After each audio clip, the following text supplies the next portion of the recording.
Hola! Today we're going to be working with complex verb structures. So not a new tense, but rather just putting two verbs together to make one long, more complex, more complicated verb. You've seen these before in English. We have the same types of things.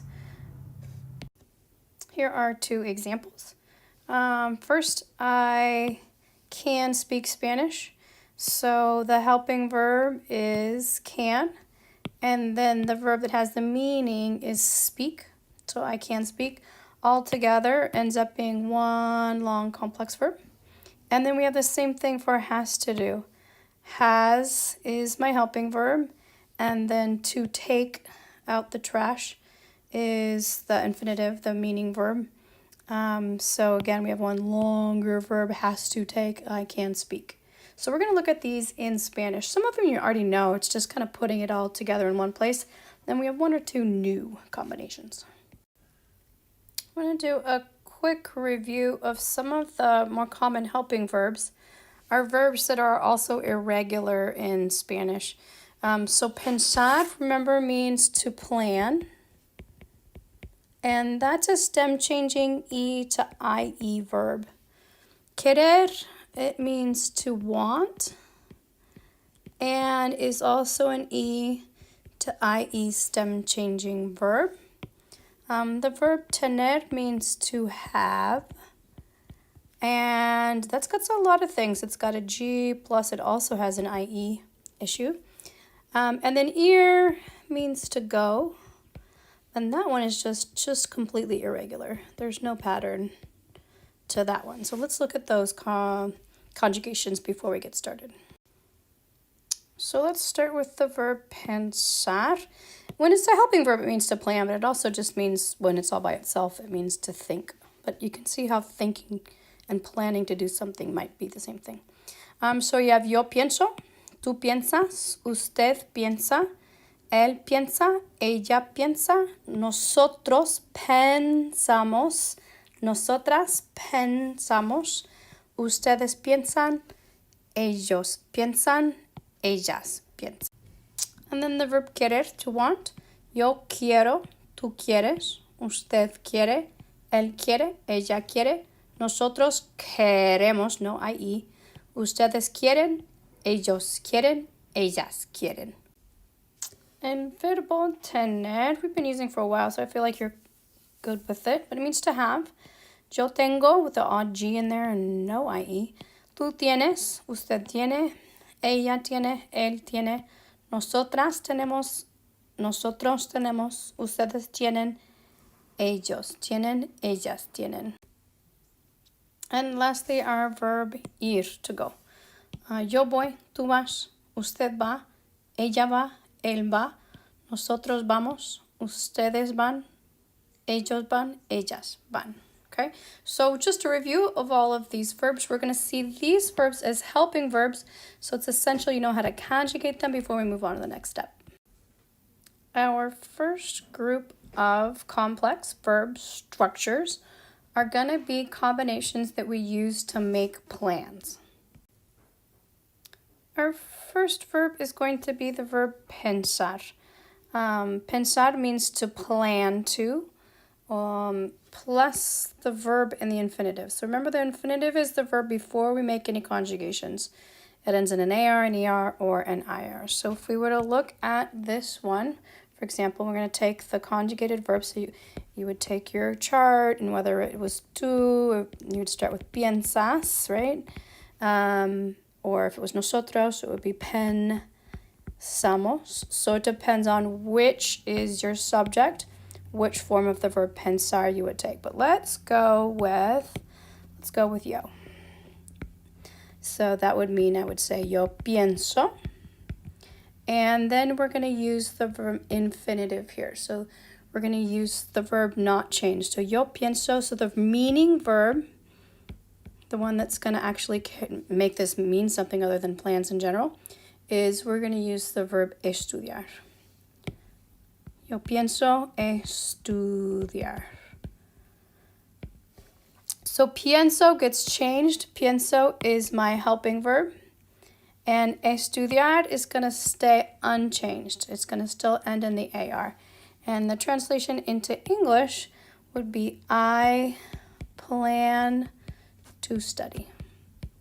So in English, our infinitive is always the to do something. And then helping verb conjugated in English looks like I plan to.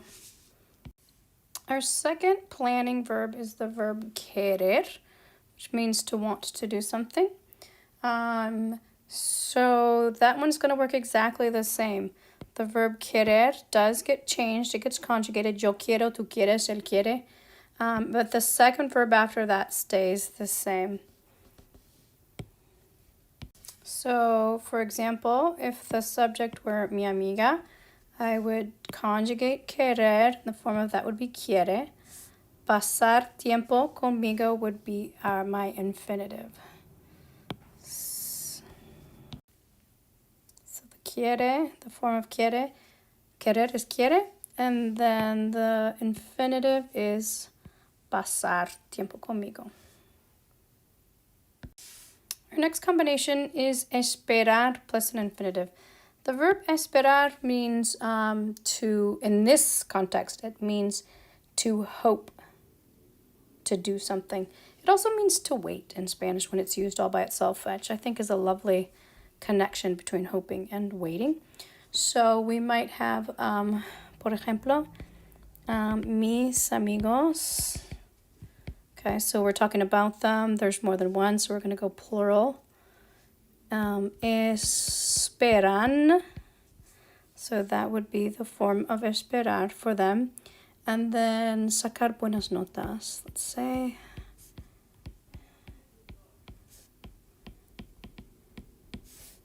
So the conjugated form of the verb esperar is going to show up right here, esperan. And the infinitive is sacar.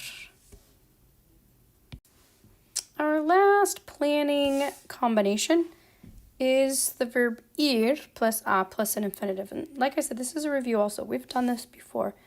So taking the verb ir, notice I put the a in green. That is the only one that has something extra between the infinitive and the helping verb. So this one, helping verb infinitive right away. But that a is, that's your problem. So make sure you make that bright highlighted so you're going to see it. Okay, so here is the example of our last one.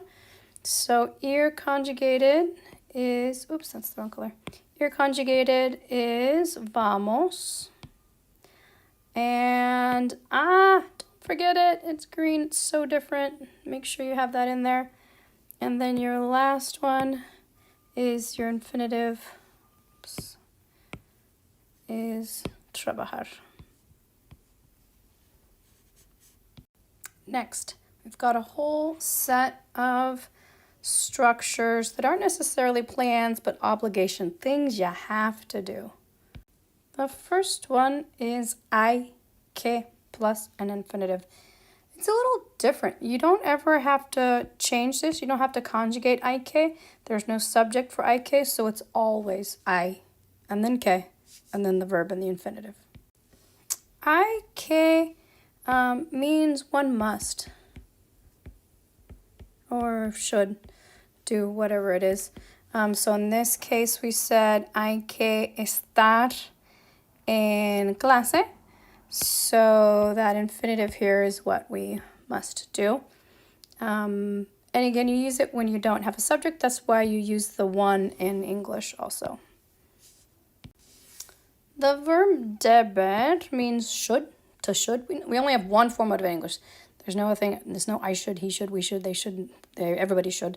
But in Spanish, it does have all 5 forms. It's a regular verb, so you would conjugate it normally. Debo,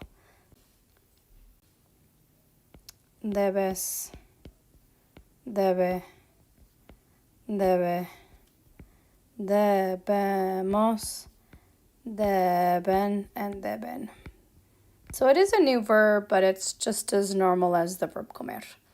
So for our example, we have nosotros debemos. So debemos is our helping verb. And sacar apuntes is your infinitive. It's what you should do. Next is the verb necesitar, to need to do something. Necesitar, also, just like deber, is a regular verb, but it ends in an AR. So you have necesito, necesitas, necesita, necesitamos, necesitan, plus your infinitive, and that means to need. Let's leave out the to there. Need to whatever. So for the example, necesitas, we know it's two.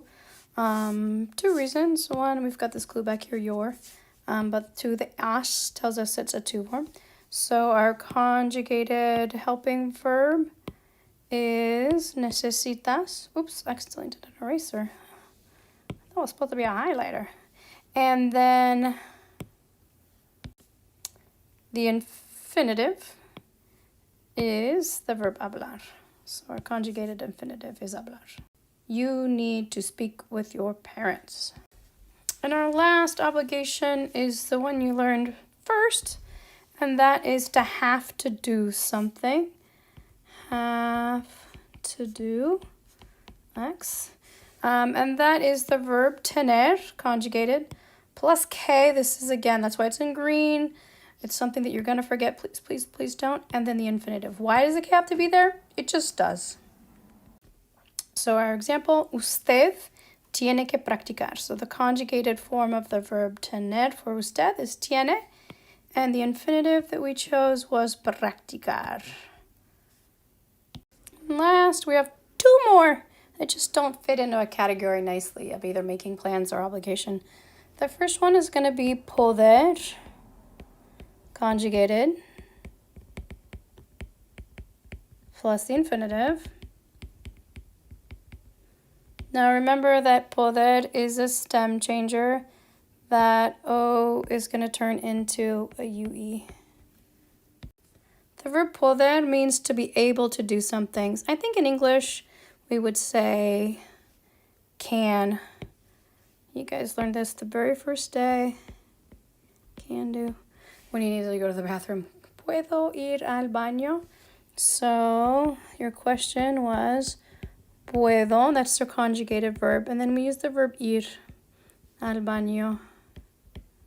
Puedo ir al baño. So our conjugated form of poder was puedo, and then your infinitive is ir.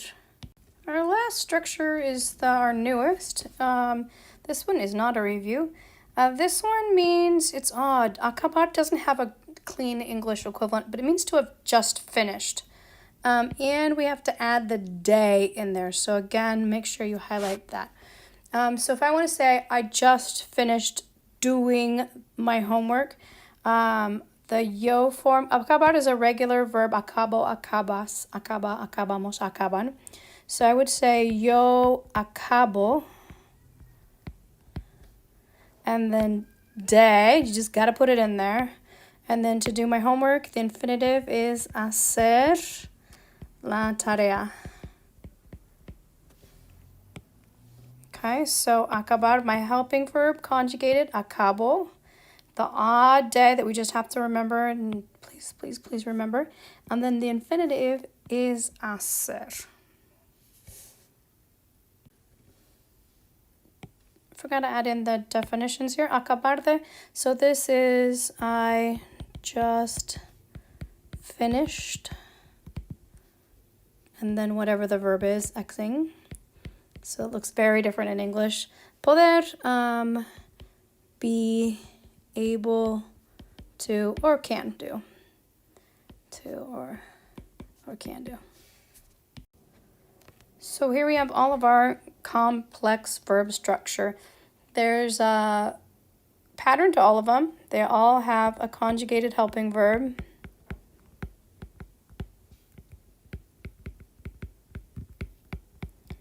And then they all end up with the infinitive,